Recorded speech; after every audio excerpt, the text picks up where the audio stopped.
ठीक है। देखो कॉम्बिनेशन ऑफ थिन लेंसेज, अब मतलब लेंस का कॉम्बिनेशन हमको स्टडी करना है, तो लेंस की प्लेसिंग कैसे होती है उस पर डिपेंड कर रहा है। मतलब प्लेसिंग का मतलब कि लेंस को क्या एकदम कांटेक्ट में रख रहे हो या दोनों को बीच में एक डिस्टेंस से सेपरेट करके रख रहे हो, तो ये दोनों अलग अलग केस होते हैं। ठीक है, तो पहला केस जो है basically combination of thin lenses when they are in contact. ठीक है, तो बेसिकली इन कॉन्टैक्ट, जब दोनों कॉन्टैक्ट में हैं, मतलब क्या हुआ तुम्हारा कि एक लेंस ऐसे करके रखा है और इसी के साथ में कोई भी लेंस, चाहे कॉन्वेक्स हो चाहे कॉनकेव हो चाहे जैसा हो, ये एकदम इसके साथ कांटेक्ट में रखा है।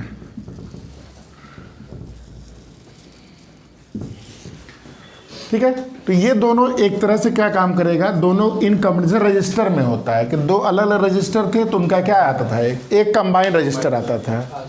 तो यहाँ पे अगर इसकी फोकल लेंथ f1 है आपकी, इसकी फोकल लेंथ f2 है, तो जो इफेक्टिव इन दोनों का जो कॉम्बिनेशन का जो फोकल लेंथ होगा वो हो जाएगा 1/f = 1/f1 प्लस, ठीक है, 1/f = 1/f1 प्लस 1/f2। ये किस केस की बात हो रही है, जब ये लेंस दोनों कॉन्टैक्ट में हो। केवल दो नहीं, it can be more than 2 basically. ठीक है, जितने भी हैं, तो ये बेसिकली प्लस प्लस चलता जाएगा ऐसे करके। पावर क्या हो जाएगा तुम्हारा, पावर ऐड हो जाएगा, पावर तुम्हारा डायरेक्ट ऐड हो जाएगा, सिंपली ऐड हो जाएगा। तो ये फॉर्मूला हो गया जाता है। अच्छा, मैग्निफिकेशन पे क्या फ़र्क पड़ेगा, मान लो इसका मैग्निफिकेशन m1 करता है, ये m2 करता है, तो रिजल्टेंट मैग्निफिकेशन मल्टीप्लाई हो जाता है। तो m = m1 × m2 ये आपका चलता जाएगा, मैग्निफिकेशन हो गया।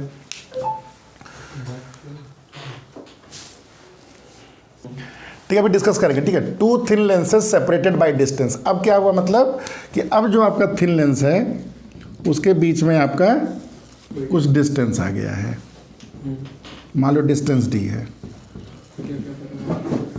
लेकिन ये देखो इस लेंस की जो प्लेसिंग है, प्लेसिंग कैसे की गई है, दोनों का एक्सिस सेम है, मतलब कोएक्सियल, मतलब दोनों की एक्सिस सेम शेयर कर रहा है, इसे एक ही एक्सिस पे दोनों रखा गया है, यानी कि ऊपर नीचे से कर दीजिए। अब इसके बीच में डिस्टेंस d है। अब क्या इसका फॉर्मूला है, हाँ हाँ, 1/f = 1/f1 plus 1/f2 minus d/f1 × f2। हाँ, लेकिन ये फॉर्मूला गलत है। हाँ, इसको लिख लीजिए, बता रहे हैं, इसको लिख लीजिए, इसके डेरिवेशन में नहीं जा रहे हैं हम लोग। ठीक है, when 2 lenses are separated by a certain distance, इस समय these combination of lenses basically treated as a thick lenses बोल सकते हो, काइंड ऑफ थिक लेंस हो जाता है। तो इसको निकाला कैसे जाता है फोकल लेंथ। अब इसमें मान लो मैंने बोला कि ऑब्जेक्ट यहाँ पे रखा है, अब तुम बताओ क्या इसका इमेज बनेगा। तो अगर समहाउ तुम इनका अगर तुम ये निकाल लो क्या चीज़, कॉम्बिनेशन ऑफ फोकल लेंथ, तब सीधे एक फार्मूला रिप्लेस करके एक फोकल लेंथ रिप्लेस करके निकाल सकते हो सीधे ऑब्जेक्ट कहाँ है। लेकिन इन दोनों का एक कोई फोकल लेंथ हो ही नहीं सकता है, ये तुम्हारा वैरी करता है डिस्टेंस पे। यू जैसे जैसे वैरी करोगे अलग अलग तरह बिहेव करेगा। तो अगर कभी भी क्वेश्चन आता है कि कोई ऑब्जेक्ट रखा है तो आप कैसे करोगे, इसको सेपरेट लेंस मानकर उसका फाइनली आंसर निकालोगे। समझ में आया। अगर कहीं मैंने ऑब्जेक्ट रख दिया है तो आपको पहले क्या करोगे, इस यू से इस लेंस से वी निकालोगे, वो जो वी हो जाएगा वो इस लेंस के लिए क्या हो जाएगा, यू हो जाएगा डी माइनस करके, और उस यू से फिर इस एफ के से आप क्या निकालोगे, वी निकालोगे। तो ये फॉर्मूला क्या है फिर, ये भी सही है, गलत नहीं है। ये एक स्पेशल केस की बात करता है। तो ये फार्मूला जब लिखे हैं ना तो काटिएगा मत, इसके नीचे बस एक स्पेशल केस है। क्या स्पेशल केस है, ये फार्मूला तब अप्लाई होता है जब ये ऑब्जेक्ट एट इन्फिनिटी होता है। अगर ऑब्जेक्ट को इन्फिनिटी पे प्लेस कर दो then you can simply combine this lens with this formula. ठीक है, तो यहाँ लिख लो when object is at infinity, मतलब क्या हुआ कि जो रे आ रही है तुम्हारी वो पैरेलल रे आ रही है।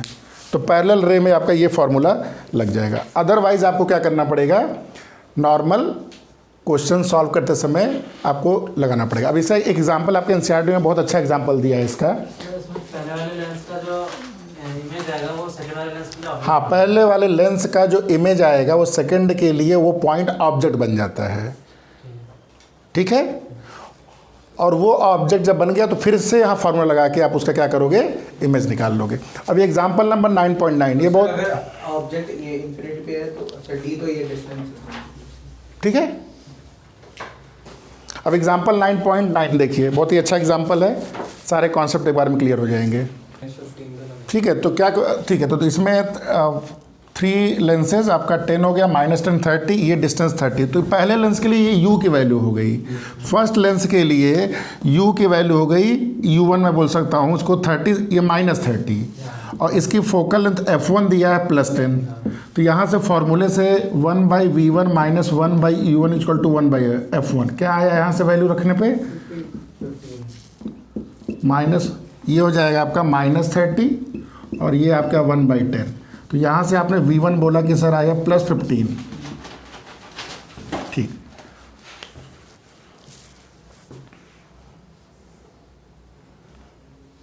ठीक है, +15 आ गया ये। तो इस लेंस के चलते जो इमेज बनेगी कहाँ पे बनेगी एग्जैक्टली जब बताओ, फिगर देख के। 15 मतलब ये 5 है, ये 10 है, ये 5 है, ये 10 है। तो ये इमेज जो भी बनेगी आपकी उसके फोकस, हाँ, मतलब ये आगे चलते हुए और ये ऐसे करते हुए कुछ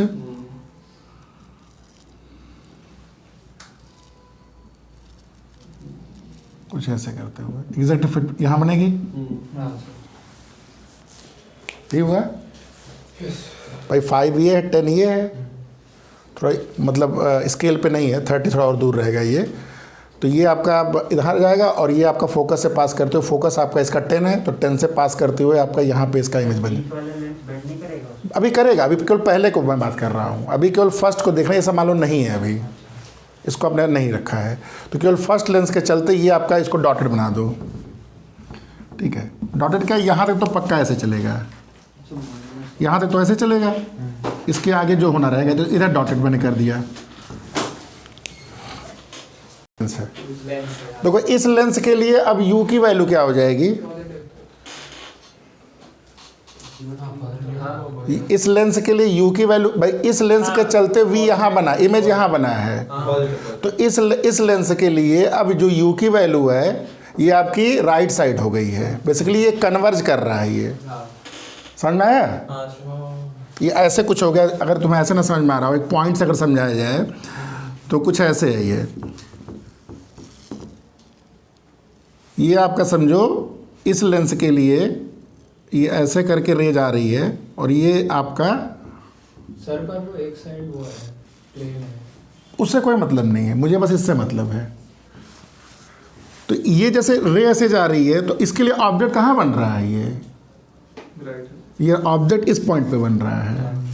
तो ये कहा जाता है ना कि ऑब्जेक्ट हमेशा लेफ्ट साइड पे होता है, हमेशा नहीं बोल सकते हो, क्योंकि अगर कोई इसके पहले लेंस तुमने लगा दिया है, समझ में आया, इसके पहले कोई लेंस लगा दिया तो वो इसको कन्वर्ज कर दिया है, तो ये कन्वर्ज होते जा रहा है। तो इसके लिए आपका ये जो पार्ट हो जाएगा ये आपका u हो जाएगा जो कि पॉजिटिव हो जाएगा।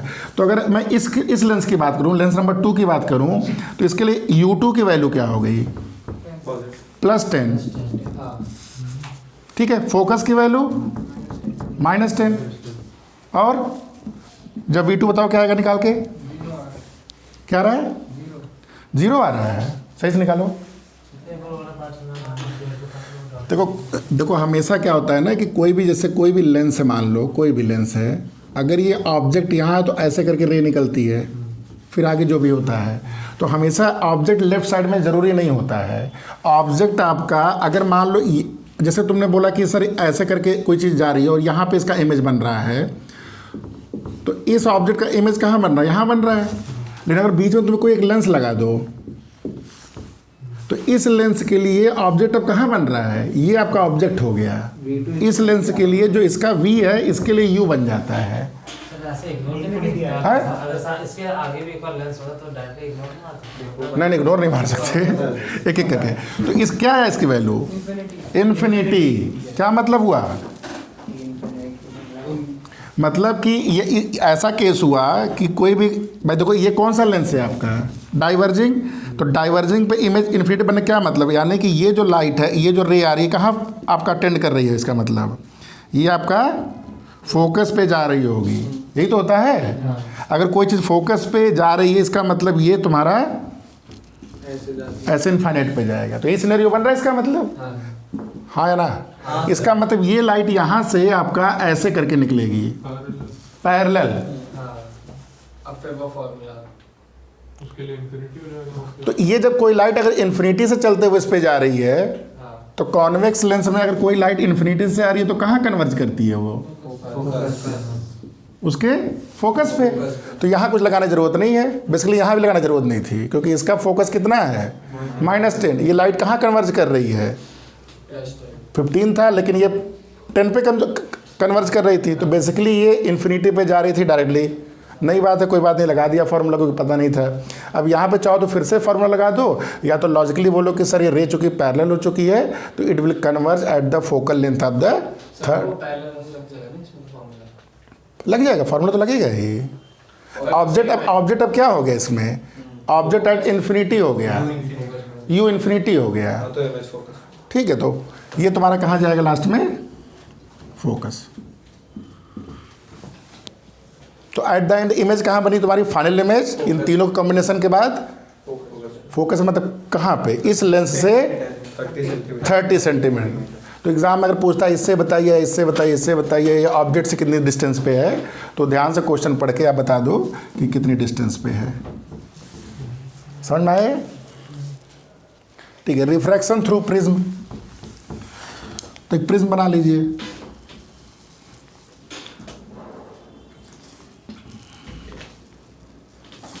प्रिज्म तो देखे होगे सब लोग। इस एंगल को क्या बोलते हैं हम लोग? प्रिज्म एंगल या एंगल ऑफ प्रिज्म, ठीक है। प्रिज्म या एंगल, इसको ए बोलते हैं। ये ए होता है आपका, ABC। बेसिकली ग्लास है तुम्हारा, और इधर से एक रे आ रही है आपकी।